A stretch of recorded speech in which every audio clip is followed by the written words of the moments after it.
Selamat malam pemirsa, jumpa lagi dengan saya KKD. Seperti biasa dalam Parlementaria Malu TV. Seperti yang tampak di hadapan Anda, kita sedang berada di suasana yang luar biasa malam hari ini. Bersama dengan kita Pak Ketua DPRD Provinsi Maluku Utara, Bapak Dr. Andes Haji Muhammad Iqbal Rurai. Assalamualaikum warahmatullahi wabarakatuh. Selamat malam. Assalamualaikum warahmatullahi wabarakatuh. Malam hari ini kita berada di kediaman beliau. Pak, kita biasa sapa beliau dengan Koal untuk orang Maluku Utara. Dan terima kasih Koal telah bersama-sama dengan kita Malu TV. Malam hari ini pemirsa kita akan berbincang-bincang tentang seputar pelaksanaan tugas-tugas beliau sebagai Ketua DPRD Provinsi Maluku Utara. Terkait dengan pelaksanaan tugas-tugas konstitusional ada, di antaranya adalah reses yang mungkin telah menyelesaikan 2 kali tahapan reses di tahun ini. Apa temuan yang cukup berarti dan menjadi perhatian Anda selama melaksanakan reses tersebut? Baik, terima kasih Bung Kakak. Assalamualaikum warahmatullahi wabarakatuh dan selamat malam untuk kita semua. Tentu sebagai Ketua DPRD di Provinsi Maluku Utara, tugas-tugas yang menjadi harapan dari masyarakat adalah bagaimana mensejahterakan masyarakat. Nah, tadi disampaikan menyangkut dengan kegiatan reses. Ya. DPRD Provinsi Maluku Utara melaksanakan reses dalam 1 tahun sebanyak 3 kali. Dan sampai saat ini, bagi anggota DPRD Provinsi Maluku Utara, kami telah melaksanakan 2 kali kegiatan reses, baik pada masa persidangan pertama maupun masa persidangan kedua. Kegiatan reses ini bertujuan adalah untuk kita melakukan komunikasi, terutama dengan para konstituen di masing-masing dapil. Ya. Nah, di Maluku Utara, anggota DPRD itu terdiri 45 orang. Dari 45 orang ini terbagi dalam 5 dapil. Dapil yang pertama yaitu Dapil 1, yang terdiri dari Kota Ternate dan Kabupaten Halmahera Barat. Dan keterwakilannya ada kurang lebih 12 orang. Ya. Kemudian Dapil 2 adalah Pulau Morotai dan Kabupaten Halmahera Utara. Perwakilannya ada 9 orang. Kemudian Dapil 3, dapil yang paling luas, karena wilayahnya yang pertama yaitu Kabupaten Halmahera Timur, kemudian Kabupaten Halmahera Tengah, kemudian Kota Tidore, Kepulauan, yang perwakilannya ada 8 orang. Kemudian Halmahera Selatan, itu terdiri dari 9 orang. Dan yang terakhir yaitu Dapil 5, yaitu Pulau Sula dan Pulau Taliabu, yang keterwakilannya ada 7 orang. Sehingga totalnya berjumlah 45 orang. Nah, reses ini kita akan melakukan kunjungan ke seluruh dapil. Dan dalam kegiatan reses setiap masa persidangan itu, setiap kegiatan reses itu anggota DPRD dituntut untuk melakukan kegiatan di 8 titik.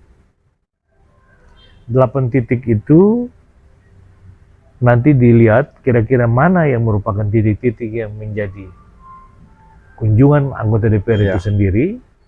Kemudian kita akan menyerap aspirasi yang disampaikan oleh masyarakat di masing-masing titik. Dan setiap 8 titik itu dimungkinkan untuk ada daerah khusus. Daerah khusus itu artinya daerah yang sangat jauh, sehingga mendapat perhatian yang lebih terkait dengan pembiayaannya. Sehingga dalam perjalanan reses ini, setelah kemudian hasil reses itu kita menerima aspirasi yang disampaikan oleh masyarakat, kemudian hasil reses itu kita bawa dan diparipurnakan dalam paripurna DPRD. Setelah itu, hasil-hasil ini akan disampaikan, kemudian digodok dalam proses APBD nanti, dan setiap anggota DPR diberikan tanggung jawab sebesar sekian-sekian. Ya, itu istilahnya dana pokir sekarang. Ya, dana pokir itu sendiri. Dan dana pokir itu kalau dikali dengan 3 kali kegiatan, maka titik yang kita laksanakan adalah 24 titik. Nah, kalau saya di Dapil 1, itu bisa dibayangkan bahwa di Kota Ternate ada 78 kelurahan. Di Kabupaten Halmahera Barat ada 171 desa. Kalau menggabungkan ini kurang lebih ada sekitar 200 Iya. titik lebih. Titik. Dengan melakukan kegiatan reses selama 3 kali dalam 1 tahun, dengan 8 titik, Iya. otomatis 24 titik dikali 5 hanya 120 Iya. yang bisa kita laksanakan kalau itu dijalankan selama 5 tahun. Maka tidak mungkin dalam 5 tahun itu kita bisa melakukan Jangkau semua. kunjungan ke seluruh titik. Maka ini kita mencoba untuk bagaimana supaya ini bisa menjadi perhatian bagi kita semua untuk kedepannya. Apakah titik ini bisa kita tambah atau waktunya kita bisa bicarakan lagi untuk menyangkut dengan Penganggarannya. Iya. dengan jadwal reses Jadwal. yang mungkin bisa 4 kali dalam 1 tahun. Kemudian juga titik-titiknya bisa bertambah karena ini memang pada akhirnya berdampak terhadap bagaimana penganggaran ini bisa terlaksana. Iya. Baik, artinya tadi disampaikan bahwa harus melaksanakan kunjungan pada 8 titik. Tentu ada kriteria-kriteria tertentu. Apakah ada kriteria-kriteria tertentu untuk penentuan lokasi titik itu, ataukah berdasarkan di lokasi dapilnya saja? Dan mungkin saya tambahkan lagi, dengan jumlah yang disampaikan oleh Koal tadi, berarti dengan situasi normal saat ini dipastikan tidak akan bisa menjangkau seluruh daerah pemilihan, dan itu bisa saja menimbulkan interpretasi yang berbeda dari masyarakat karena dianggap tidak sampai ke tempat mereka. Nah, apa yang dilakukan oleh DPR untuk memperjuangkan itu agar bisa menjangkau seluruhnya? Ya, jadi seperti yang saya sampaikan tadi bahwa di Dapil 1 itu anggota DPRD ada 12 orang. Iya. Jadi kita akan berkolaborasi untuk barangkali titik yang saya udah sampai, jangan lagi anggota DPRD yang lain sampai. Jadi itu yang kita membagi. Sehingga mudah-mudahan kurang lebih tadi 200 titik lebih itu semuanya bisa dibagi untuk 12 orang ini. Iya. Sehingga mudah-mudahan masa jabatan kita itu tetap sampai di daerah yang terpencil pun akan terjangkau. Artinya tidak dilihat lagi dalam kapasitas keterwakilan dari dapil, tapi secara totalnya 12 orang itu masing-masing. Baik. Tadi disampaikan tugas dalam turun-turun sebagai dalam tugas reses itu untuk menyerap aspirasi dari masyarakat dan kemudian membawa ke DPR untuk diparipurnakan dan dituangkan dalam APBD. Nah, bagaimana strategi Anda terlepas dari Ketua DPR, Anda juga sebagai wakil rakyat yang mempunyai dapil, bagaimana memperjuangkannya dalam hal ini penentuan pelaksanaan anggaran ada di eksekutif? Bagaimana Anda memperjuangkan aspirasi masyarakat tersebut? Ya, jadi intinya apa yang diperjuangkan oleh anggota DPRD itu adalah kepentingan rakyat, kepentingan masyarakat. Dan saya yakin bahwa seluruh penganggaran yang ada di APBD juga itu untuk kepentingan rakyat. Nah, sekarang setiap anggota DPRD itu diberikan tanggung jawab. Ada nilainya. Bagi teman-teman semua itu ada nilainya. Jadi setiap orang itu mungkin ya ada nilainya, contohnya 1 miliar per orang, 2 miliar per orang. Nah, itu yang kita akan mengawal untuk kira-kira program yang sudah masuk di titik ini oleh seorang anggota DPRD, yang lain jangan masuk lagi di sini tapi di daerah yang lain. Sehingga dengan demikian, kalau dikasih kali 45 orang anggota DPRD, dengan jumlah contohnya rata-rata 2 miliar, berarti kurang lebih ada 90 miliar yang akan kita perjuangkan untuk kepentingan masyarakat. Dari pekerjaan infrastruktur, dari pekerjaan untuk usaha kecil menengah, dari bagaimana membantu rumah ibadah, membantu gereja, membantu sosial, masjid, bagaimana usaha kecil menengah ini kita kembangkan, bagaimana sektor perikanan, sektor pertanian, sektor perkebunan, semua kita berikan, sampai dengan pada bagaimana adakan bibit-bibit seperti peternakan, dari sapi, kambing, sampai ayam, itu kita bagi ke semua. Jadi tidak ada yang namanya pokir-pokir itu yang dia kembali ke anggota DPR.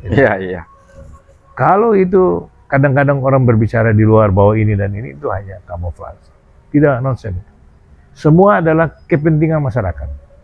Jadi pokir itu sebenarnya semata-mata untuk kepentingan masyarakat yang alokasi anggarannya diberikan kepada satu anggota DPR. Ya, benar. Dan dia juga yang akan mengawalnya di masyarakat. Sebagaimana yang kita ikuti bersama, bahwa baru saja pemerintah Maluku Utara mendapatkan opini dari BPK, yaitu wajar dengan pengecualian.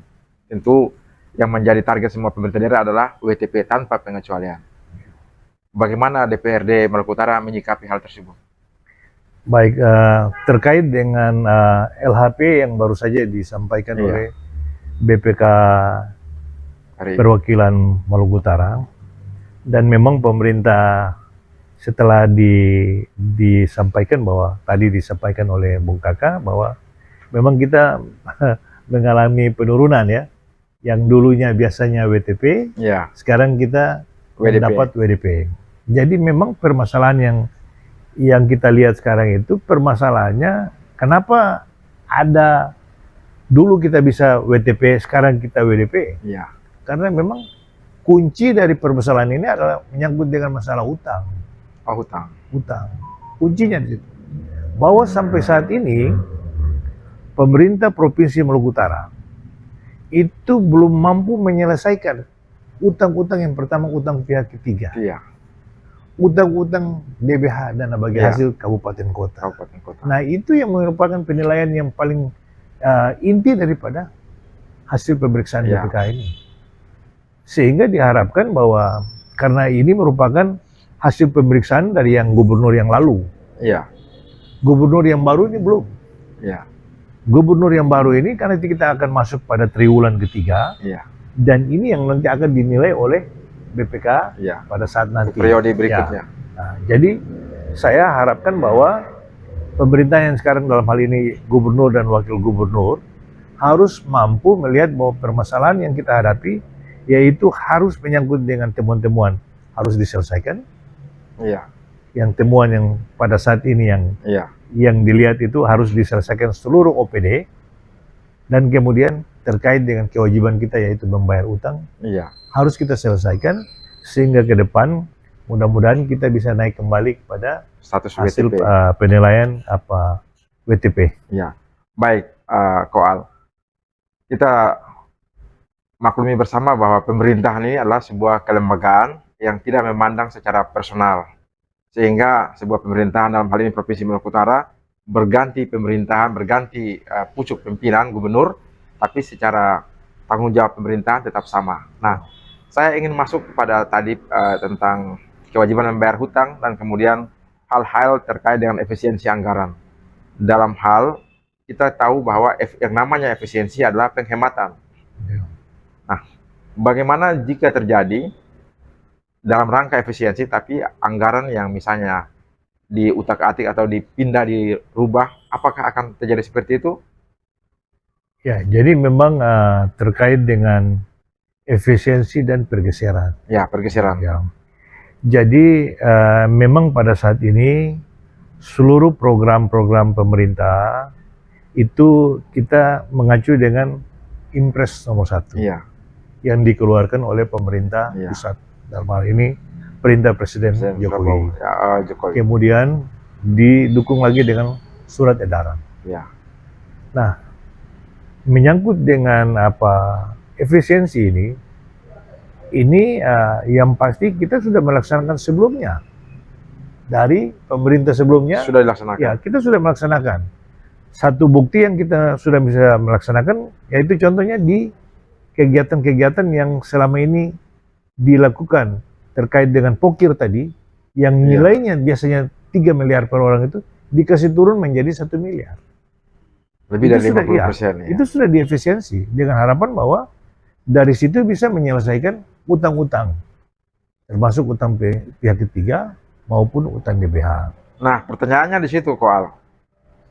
Efisiensi penghematan berarti ada anggaran yang tadinya misalnya 3 miliar, kemudian hanya dipakai 1 miliar. Artinya masih ada 2 miliarnya. Yang itu mau dikemanakan dibayar hutang. Faktanya pembayar hutangnya seperti apa saat ini? Ya, jadi ternyata kan dalam perjalanannya kan dalam beranggaran kan mengalami efisiensi dari pemerintah pusat. Contohnya DAU kita itu dipotong sekian ratus miliar. Terus dana transfer daerah TDF Iya. yang kurang lebih kita belum masukkan di dalam pendapatan, tapi itu kemudian yang kurang lebih ada sekitar 400 miliar Iya. dipotong 50%. Iya. Nah, itu yang menjadi persoalan, sehingga banyak program-program, karena efisiensi itu yang paling utama terkait dengan perjalanan dinas, makan minum, Iya. kegiatan-kegiatan rapat yang dilakukan di hotel-hotel, itu dipangkas. Kemudian yang dipangkas habis-habisan oleh pemerintah pusat itu terkait dengan dana DAK yang terkait dengan infrastruktur. Iya. Itu mengalami pemotongan yang sangat besar. Sehingga dengan demikian, karena di dalam impres itu adalah kecenderungan yang paling utama adalah mendukung program pendidikan, kesehatan, dan infrastruktur, dan kemudian juga disesuaikan dengan visi misi dari gubernur, wakil gubernur. Iya. Nah, ini yang dilakukan, dan terjadilah pergeseran, dan sampai saat ini pergeseran yang telah disampaikan ke DPRD itu adalah tahap 1, tahap 2, dan tahap 3. Nah, untuk itu pada saat ini kita sudah melakukan kajian, dan memang sepanjang yang kita lihat itu adalah karena pergeseran dan efisiensi untuk kepentingan masyarakat, maka mudah-mudahan DPR tidak keberatan. Iya. DPR sangat mendukung sepanjang Untuk kesehatan gubernur masyarakat. dan wakil gubernur juga terbuka. Ya. Baik. Untuk memastikan semua itu berlangsung secara normal dan wajar, bagaimana DPR memastikan fungsi pengawasannya bisa berlangsung dengan baik terhadap pelaksanaan tata kelola pemerintahan oleh pemerintah Provinsi Maluku Utara? Baik. Jadi memang itu tugas DPRD. Iya. Jadi fungsi pengawasan itu merupakan tugas pokok daripada DPRD. Dari 3 fungsi ya? Ya, dari 3 fungsi, legislasi, budgeting, dan pengawasan. Dan memang Perda APBD itu memang intinya akan dilakukan pengawasan oleh DPRD. Dijalankan oleh pemerintah, tapi DPRD melakukan pengawasan. Dan saat ini seluruh alat kelengkapan yang ada di DPRD, baik komisi, badan-badan, semua itu dalam rangka untuk bagaimana kita memperkuat dukungannya terhadap DPRD ini, sehingga fungsi pengawasan ini seluruh dapil, baik dari dapil 1, 2, 3, 4, 5, itu harus mendapat pengawasan yang ketat. Karena selama ini kami melihat bahwa memang banyak hal yang kurang mendapat perhatian, terutama yaitu pengawasan di daerah dapil yang sangat jauh. Iya. Contohnya di dapil 5, dapil 4. Nah, untuk itu kami sudah mencoba untuk merumus kembali, melakukan kajian-kajian lagi terkait dengan dapil 5, karena ini paling jauh, yaitu di Kepulauan Sula dan Pulau Taliabu. Dan alhamdulillah sudah disetujui oleh gubernur untuk bagaimana ke depan perjalanan terkait dengan perjalanan DPRD dalam melakukan pengawasan itu sudah mendapat perhatian yang lebih baik. Tentunya kita tahu bahwa pemerintahan daerah ini kan 2 lembaga. Pemerintah provinsi sendiri, kemudian DPRD secara kelembagaan. Dan Anda sebagai ketua, sebagai pemimpin dari skuad 45 anggota dengan berbagai kepentingan yang ada, latar belakang yang ada, bagaimana Anda menyikapi, mensiasati untuk membangun hubungan kemitraan yang baik dengan pemerintah Provinsi Maluku Utara, dalam hal ini gubernur? Ya, memang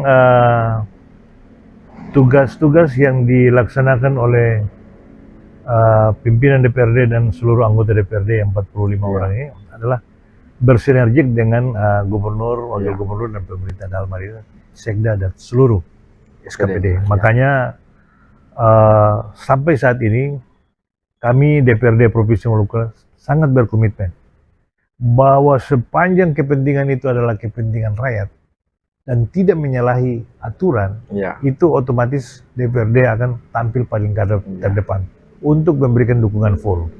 Dan di DPRD sendiri melalui badan-badan, yaitu terutama komisi-komisi itu memang intens, sangat intens dalam pembagian jadwal kerja.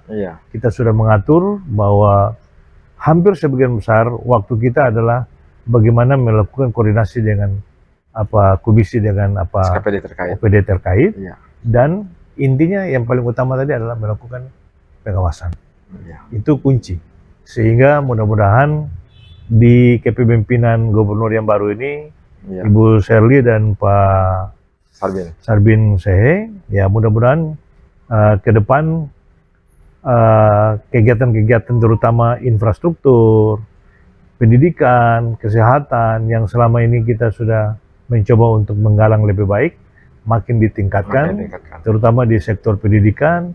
Alhamdulillah sekarang kita mendapat dukungan dari pemerintah pusat terkait dengan pendidikan juga cukup besar karena ada sekolah rakyat yang akan dibangun. Kemudian dari pemerintah provinsi juga memberikan dukungan dalam bentuk beasiswa untuk seluruh universitas yang ada di Maluku Utara.